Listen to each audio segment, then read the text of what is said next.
everybody, it's Jenny, and today I have another makeup tag for you. This makeup tag is the Makeup Memories tag. It was created by Nisipisa, I believe her name is. My apologies if I'm pronouncing her name wrong. I will have her channel in the description down below so you can go and check her out. The first question is the oldest makeup item in your collection. I can't believe I still have these.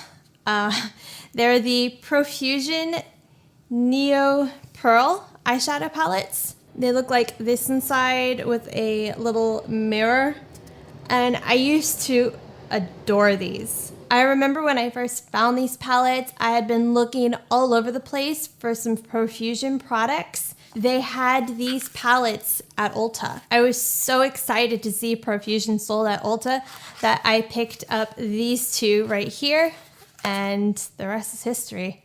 Except for these palettes, I still have them. The next question on this list is the very first makeup item you ever purchased. The first makeup item I purchased was this little quad by Rimmel. It was 4 shades in the purple monochromatic tone. And I was looking for something because I was going clubbing for the very first time and I needed something to wear. So I went to Ulta and I picked that up. Needless to say, my look didn't really turn out very well, not because of the fact that I applied too much of it and looked like a clown, but more that I didn't have any brushes. All I had was the makeup applicator that it came with. I put that on my lids and it really didn't even show up. So when I went clubbing, people didn't even notice that I had makeup. Not because it was dark, but because what I applied was so light and barely there. I may as well have just gone barefaced. The third question is your favorite makeup eras. That's a really difficult question because I don't really know if I have a favorite era.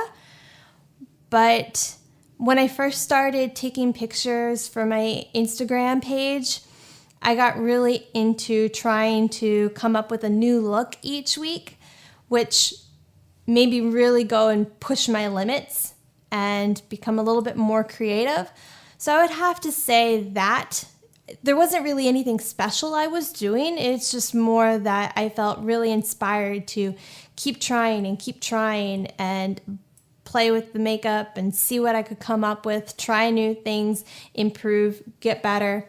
And it really actually helped me in the long run to get to where I am right now.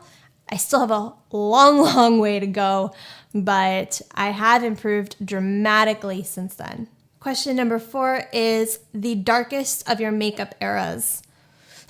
Okay.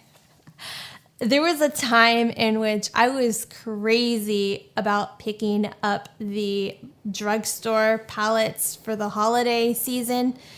I don't mean like the L'Oreal drugstore palettes. I mean more like the LA Colors drugstore palettes.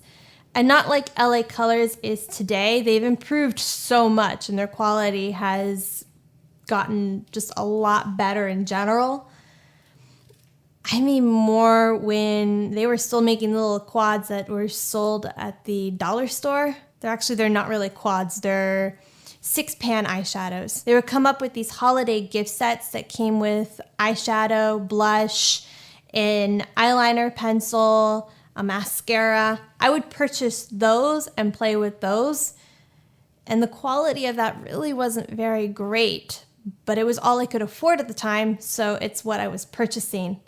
Now I actually have the means to buy makeup that's a little bit better than that. And so looking back on that, I'm like, man, I thought that was good. Oh, yeah.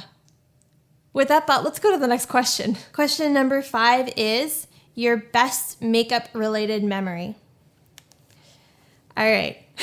So for one Halloween at work, I decided to go as an 80s chick. I didn't really have anybody that I was trying to emulate, but I had this little yellow crop top, a shirt underneath to cover the navel, and I had a sweater, a skirt with some leggings to be fully up to HR code. And I did pink, green, and purple. on the crease. And I actually woke up really early and spent about an hour doing my makeup, making it look completely 80s. I put some hairspray in my hair, which didn't really even last the whole day, but that's for another time. And I loved the way that it turned out because it was just so 80s, meaning that it wasn't even blended and I could have as much fun as I wanted to without worrying about making it look perfect. Because in the 80s, it was just slap it on, bright colors. Did it really matter if you had it completely blended? No, it didn't. And so it was less stressful in making it look perfect.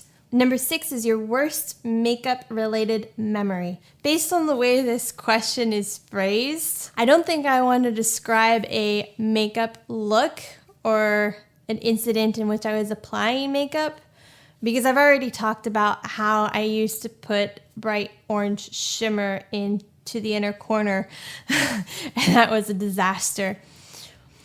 But there was a time in which I had one of those Profusion treasure box, and I kind of had it stored away. When we first moved into our apartment, we had a little bit of an infestation because the moving trucks had cockroaches on them. When they moved everything over, all the tiny little cockroaches, they just kind of crawled into our boxes, and the minute we opened them, everywhere. It was awful, absolutely awful. Question number 7 is old flame product, something you used to hardcore covet. Dior at one point had this Dior Skin Star Studio foundation.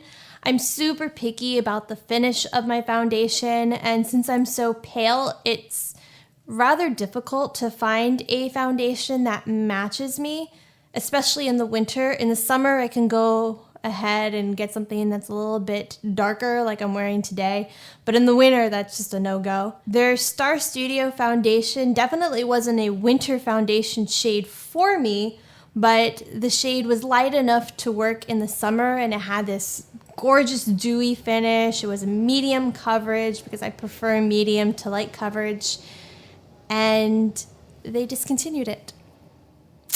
And that was something I really, really loved. But yeah, I coveted that foundation. I would buy a brand new bottle and I would not buy any other foundation, just that particular foundation. And in the winter, well, I mean, we had some problems, but in the summer it was good. The last question on here is, if you could go back in time and tell your younger self something about makeup, what would you say?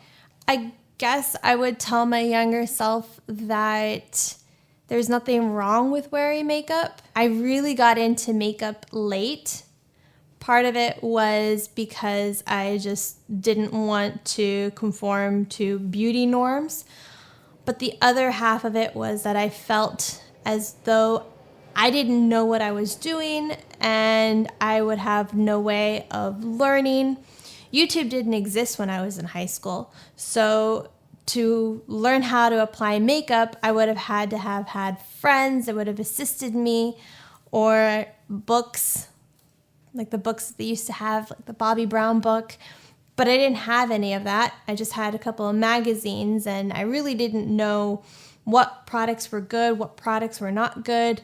The idea of using mascara was really scary to me, so I probably would also tell my younger self that eyeliner and mascara is not as scary as you think it is. You're not going to poke your eye out. And I would also tell my younger self, in addition to that, that the whole conforming to beauty standards by applying makeup, it's more of an art form. You don't have to worry about it making you look pretty. Just have fun with it, experiment, play with it. I think if my younger self would have known just how fun it is to play with makeup, then I would have gotten into it a lot sooner. So those are all the questions.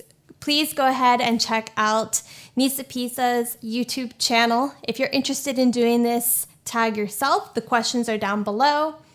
Go ahead and leave me some comments. Tell me maybe some of your makeup memories if you don't have a YouTube channel, or if you've done this tag. I'd love to check yours out as well.